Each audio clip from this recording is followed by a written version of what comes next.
Hello, Paul, and who is your guest today? Hello Alison. Oh well, my guest today is an old friend of mine who used to work with me in London when we both worked for a charity called Groundwork London. And we're coming to see him today to talk about his beekeeping.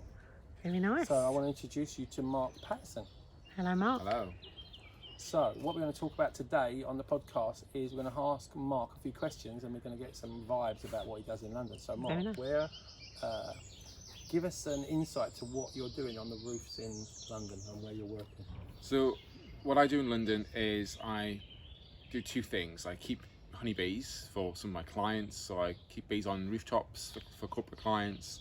I use the bee hives as an engagement tool to introduce the client's staff and their visitors to bees. And I use the honeybees as an introduction to bees and pollinators more broadly, and use them as a tool to educate about the wider environmental needs of bees and what their company is doing for bees and how they can help bees at home by planting things in their gardens and making window boxes, things like that for them. And the other thing that I do is I do lots of ecological work. So I do bits of sort of planting, environmental improvement works, ecology surveys, sort of surveying wild bees to see what bees are using rooftops and using clients' gardens and things like that. And some of the green roofs, I manage them for my clients as well. So I actually do all of the management and maintenance of the roofs, so all the management of vegetation and sort of creating habitats on the roofs to attract wild bees to nest there. So some of your clients, one of them is, are we allowed to say, the mayor? Yes, so I keep bees for the City Lord Mayor at Mansion House. We've got 2 hives on the roof in very, very fancy, elaborate, custom-made hives. And the mayor harvests the honey, and the honey gets given to sort of heads of state and business leaders and the VIPs who come visit London.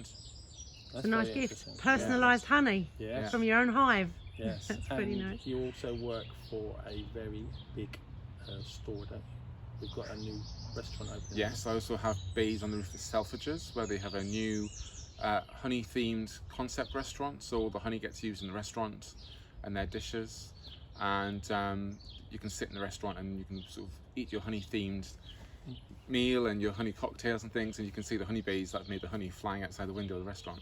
So there's a lot of hives that we don't know about on the rooftops through London. Most people wouldn't know anything about the hive. No. Because as Mark will tell you, most people can't access them, can they? No, most of them are out of sight. They're on the rooftops, out of sight, out of mind. People are oblivious to the fact that they're there, but there's a lot of them around. There's about an estimated 5,000 hives in Greater London. Wow. And if you're in the city centre, there's sort of a disproportionately number of them are in the city centre. So if you're walking through the city centre, you're normally not very far away from a beehive. Normally you're only a few hundred feet away from a beehive. So that's quite rare, but people don't know all the bees are around you all the time.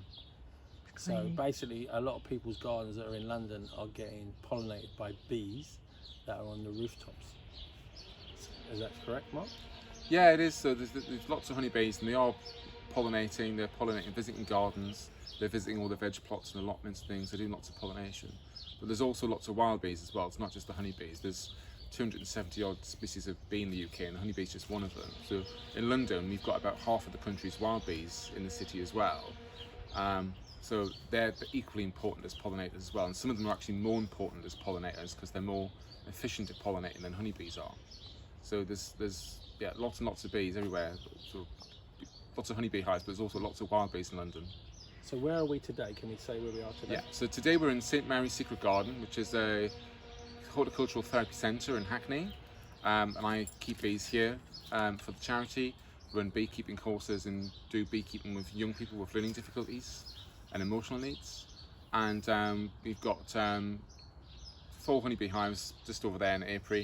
And on the other side of the garden, we've got a wild bee area where we've got lots of bee hotels and habitats we've created to attract wild bees. And we've got about 20 odd types of wild bee that use the garden here. Wow. Can we talk about the hotels? Because everyone sees them on the telly for these little triangles with little holes in. Can you just explain to us what type of bees are we going to be going in those? Yeah, so the sort of bee hotels that you see in garden centres and things are typically a box with bamboo sticks in them or cardboard tubes in them. And they're the sort of bees that will use those tubes or leafcutter and mason bees. And they're really easy to make. You can make your own. You can get some old shipping pallet wood and just saw it up and hammer it together and shove some bamboo sticks in and make your own bee hotel. Really, really easy to make. The ones you buy in garden centres aren't always that good because they're often quite shallow. And ideally you want a nesting tube that's about 15 centimetres long.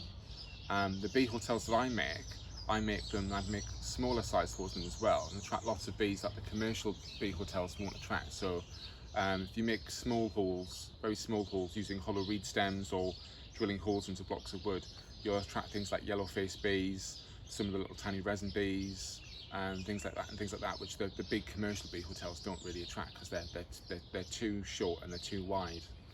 And the majority of people wouldn't know how small these bees are, would they? So you've just shown us around here, and some of the size of the bees are like not even a centimetre. Yeah, some of the smallest bees are only about 6 millimetres long. They're really small, and most of our bees are actually really tiny little bees. And people think they're flies; they just overlook them. So they get overlooked and under-recorded. Yeah. So I know you mentioned over there you were both looking at a bee-friendly window box or something. Did you call it? Yes, bee-friendly window box. Yeah. Right. So what kind of things would go in that?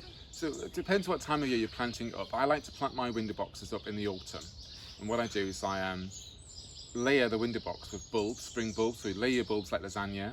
And Paul will know all about that, how to do that. Yes, yes. So you layer bulbs like lasagna, and I'll put things like crocuses in, snowdrops, anemone blanda, muscari, because muscari is really good for bees. Yeah, that's very blue. It looks like there's loads of little flowers, so you get hundreds of bees on muscari. Really good for like bumblebees and long-tongued salty bees in spring. And I'll put sort of dwarf daffodils and things like that in as well. And sometimes I'll put little wild tulips there, dwarf tulips in. And then I'll plant things like cowslips in there. I'll put things like oregano in there. Oregano is a fantastic plant for pollinators. Attracts loads and loads of bees, but it's also probably the best garden plant that you can plant to attract butterflies. It's way better than buddleia, and you don't need loads of space like you do for a buddleia, because buddleia goes with a huge big bush. Yeah. Oregano, you can have a little patch of it in the window box and attract loads of bees and butterflies too. So typically I'm planting sort of wildflowers in my window boxes, maritime plants, plants that live in sort of, and you're planting for the early season, because there's an early season bees, isn't there? So explain about the early bees. So lots of bees are what you call monovoltaic, which means they come out and have one flight period a year, and some bees are bivoltaic, which means they have 2 flight periods a year. So the spring bees, a lot of the bees that come out in the spring are bivoltaic. They have a spring generation, which come out in March, and then they're finished by about June time, and then in the late summer they have another generation which emerges, and they're out till the autumn. And then you've got other bees which emerge now in sort of early summer, and they're just out for the summer, and then so they have one generation a year. So you have different bees coming out at different times of the year, and they all have different flower preferences and they like different things. So if you want to plant for them in your window box, what you want to try and plant is a succession of things that are going to come up throughout the season. So you've got a succession of food, and you've got continuity of food supply for all those different types of bees that like different flowers.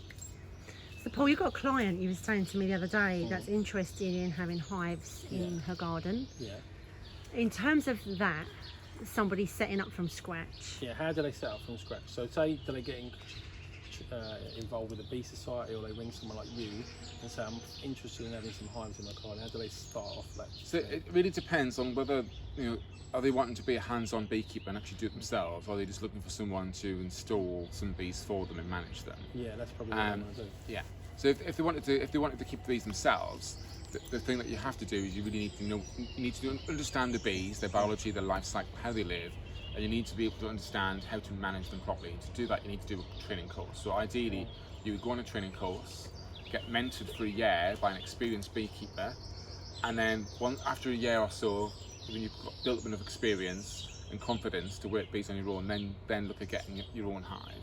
The other solution is to pay somebody to put hives there for you and look after them for you. And they can come and manage them. Yeah, and there's lots of people that do that. But one of the things you need to sort of ask yourself if you want to keep bees is why do you want to keep honeybees? And a lot of people are keeping honeybees because they think they're saving the bees. Yeah, you told me about this, didn't you? It's actually not the case, is it? Yeah, well, honeybees aren't in need of saving. Honeybees are actually the commonest bee, most widespread bee on the planet. There's 83 million managed hives globally. They're not threatened by extinction. They're actually increasing in numbers quite rapidly, and there's a lot of concern that sort of the increasing honeybee numbers could outcompete wild bees and put wild bees at further risk, and a lot of the wild bees are already declining. So you need to ask yourself, why do you want to keep bees? And so saving the bees isn't really a valid reason. It's not a good idea. But if you're wanting to have your own honey, if you're wanting to be able to use beekeeping as a tool, like a therapy tool, like I do here at St Mary's, things like that, there are lots of positive and valid reasons for keeping honeybees, but you need to be a bit mindful of how you do it and where you do it. I mean, that's really interesting. There's been lots in the press the last couple of years about bees and extinction, and literally like aligning that with saving the planet. Yeah. So everyone probably thinks of a honeybee as the one that's extinct, but as Mark just said, so where does the that come from? honeybee is like the most frivolous bee. It's out everywhere. They're not in danger. No. It's all the other bee that Mark's talking about that we're losing, and which are the ones that pollinate all the other things. So what can people do about that then? Because it's a little bit misplaced then. People there's a bit of a sort of it's a twisted narrative. Right. So people you can definitely plant your garden up different you plants, can plant your garden up, and recent research has shown that in urban areas, upwards of 85% of the nectar resources that bees rely on comes from domestic gardens, not from all the parks and gardens. It's private gardens. So planting up your gardens for bees can have a big impact on bee populations in urban environments, because your gardens are where bees are getting most of their food from.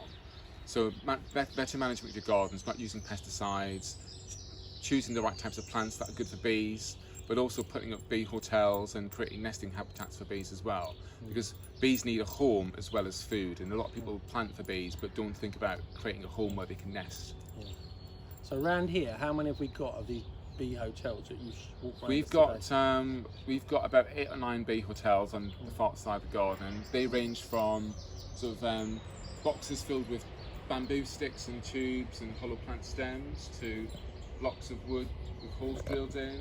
And we've also got some big boxes that are full of cob, and cob is a mixture of straw, clay and sand, all sort of mixed together in a sort of towny potty. people, like in towns, wouldn't know what cob was. But cob's really something they used to use on the old buildings before we had plaster and cement and bricks and all that. So they used to mix it up with straw, didn't they? And cob is a good enhancer for bees because they can burrow into it. Is that correct? They can burrow into it. So, but what cob does is it recreates a sort of natural sort of scarred banks and cliffs and things where a lot of these bees would naturally nest, and they can burrow into the cob. While we're talking about that, let's tell the public what you did last week and the exact thing that I was doing in the lime rather than the cob. Before we do that, I'm going to suggest we wrap this one up. Okay. And pick that up in part 2. Okay, let's do it. Sound good? Yeah.